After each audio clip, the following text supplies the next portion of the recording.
BodyBags, where horror lies.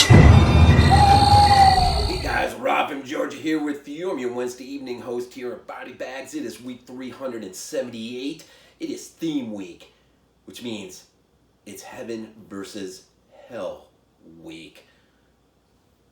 Exorcisms, possessions, anything good versus evil type stuff. And it also means we are on the verge of December, as you can see behind me, partially at least. Got the Christmas tree already up, kind of doing things a little bit earlier.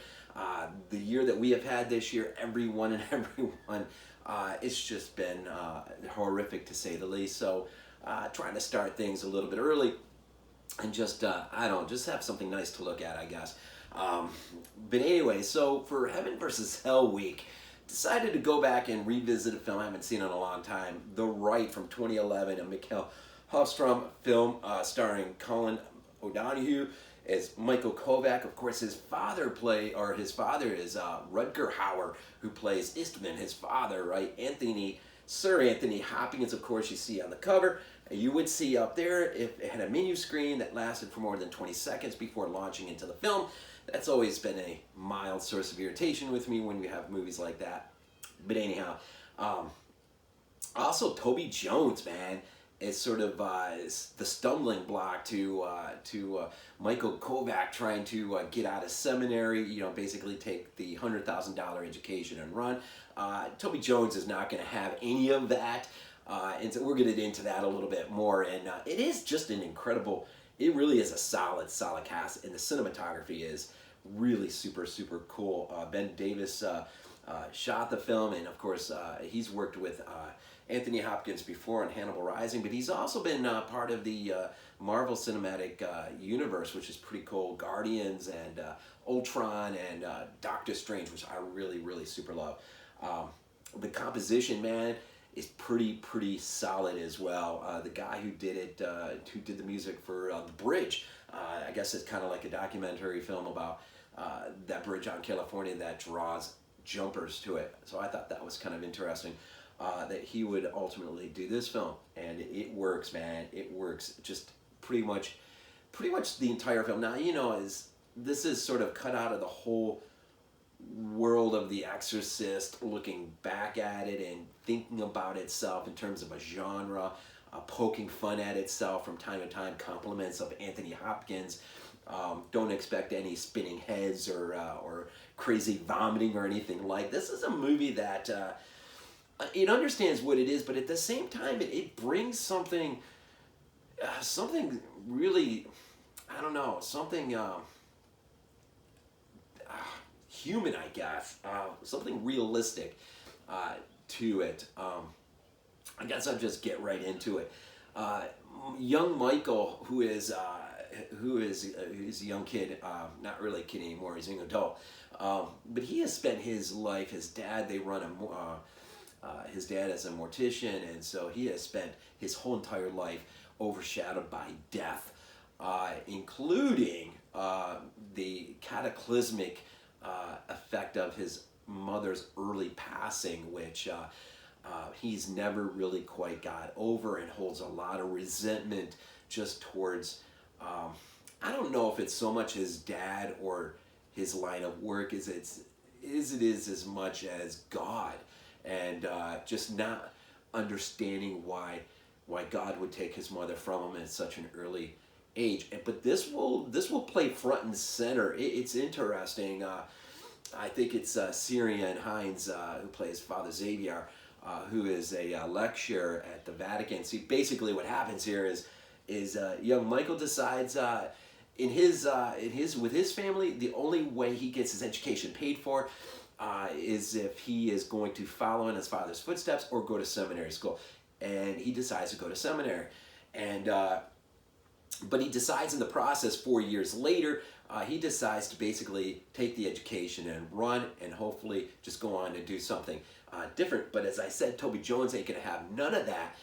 And even sort of hangs over his head this notion that the Catholic Church isn't immune from cashing in their education to get their money back, and so he sort of hangs that over his head. But in the process, he offers him a unique opportunity to travel to Rome for a couple months and basically be part of this new program that is teaching young priests who are picked, who will be exorcists, and be able to perform. As we're told, exorcisms on the rise. Of course, the amount of parishes that do not have a priest is growing, and the fact that he is, well, two things I think convinces Toby Jones of this, his character, Father Matthew, is there is we'll just call it another cataclysmic event that unfolds very quick, violently in fact.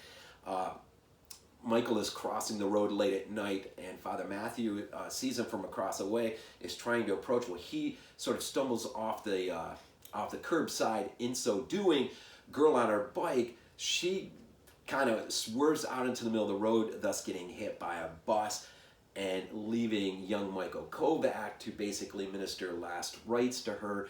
And this, as he does it in front of Father Matthew, I think convinces him that maybe he, regardless of what he thinks about his lack of faith or his doubt, which is really super cool too, because it gets to a point where when he does have to perform an exorcism, he's going to be confronted and named by the demon as doubter, which is pretty interesting that this will play a major part. And Father Xavier, or should I say Toby Jones, I think in fact, when they graduate initially, throws this line out there to the young graduates that it will, in fact, they did not choose God, but God chose them, which is also going to play very important towards the end as he battles both his just his struggle to believe, just the things that are going around him, this whole possession thing. He sees it more from a scientific point of view, from more of a psychological point of view, and medicinal point of view rather than theological point of view. And so as he's grappling with this and getting his mind wrapped around this, he is going to basically be forced by this demon ultimately to make the choice that he maybe should have but didn't make at a very young age. He's going to force him to confront once and for all his own inner demons, I guess is an interesting way. So it's interesting that they sort of approach this in a sort of sort of angle that we don't try to be the Exorcist, but at the same time we want to bring something semi-unique. It is semi-loosely based on a true story. I really didn't look into it just to see how truthful it was. I doubt it's terribly that truthful. In terms of the real life character and whatnot, they do give you a paragraph at the end about where he is today and what he's doing today. So it just may be loosely based. But Anthony Hopkins, he sort of brings a little bit of the cliche, the Lecter cliche a little bit. There's a few creepy scenes, and when ultimately through the act and process of exorcising a demon out of a girl, he in fact will also be possessed himself, in which Michael then is going to, much like the young girl who gets plowed by the bus at the beginning, he is going to be forced to basically step up to the plate in a way that he just thinks he is absolutely incapable of. And so it does, it brings some really interesting things to the table, I think. If you're going to do, gee whiz, the 100 millionth Exorcist movie that's already been done, I think it does pretty well in terms of what it brings unique, I guess, to the table. You can't go wrong with the cast, man. Anytime you see the likes of Ciaran, Hinds, or Toby Jones, or in fact, I think Toby Jones, man, I think he semi-steals the show in this movie. He's really fun to watch. Anthony is Anthony. Colin Donoghue is pretty good in the lead roles. Michael, his Rutger Hauer, man, is just a kind of a backseat role, man, is freaking awesome. You feel his presence all the way throughout the film, even though you don't see him at all, except for really the beginning and some flashbacks. So it is interesting, the dynamics in terms of the characters on screen and how they sort of step up, those who kind of take a backseat and whatnot. And I would dare say, as much as Anthony is in this movie, there are other characters that I won't say completely overshadow him, but their presence is felt.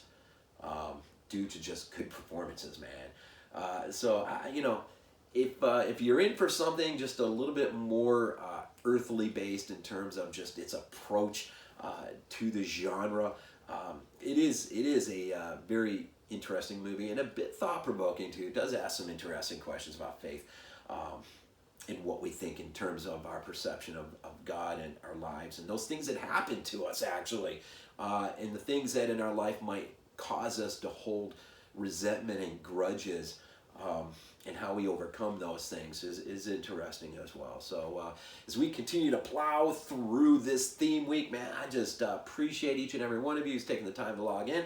And if you haven't checked out the Rite in a while, I'd say definitely check it out again. Still running with the old DV, but I think it may be time for an upgrade here soon.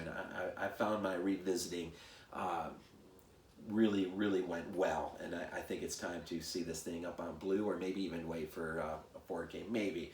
I'm not sure on that, but just ask that you just continue to plow through. As we move into December, it's going to be another fun week.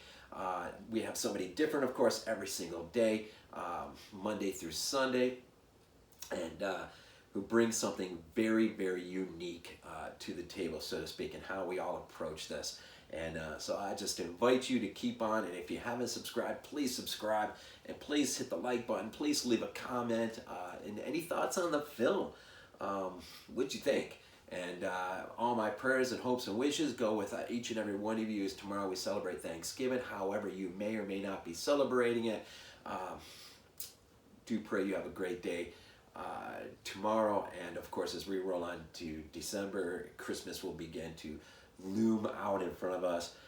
Wish everyone just an absolutely fantastic December and end of the year, as hopefully we get out of 2020 as quick as freaking possible. With that, man, always leave these things off with Go Bills. This is not a dream. Not a dream.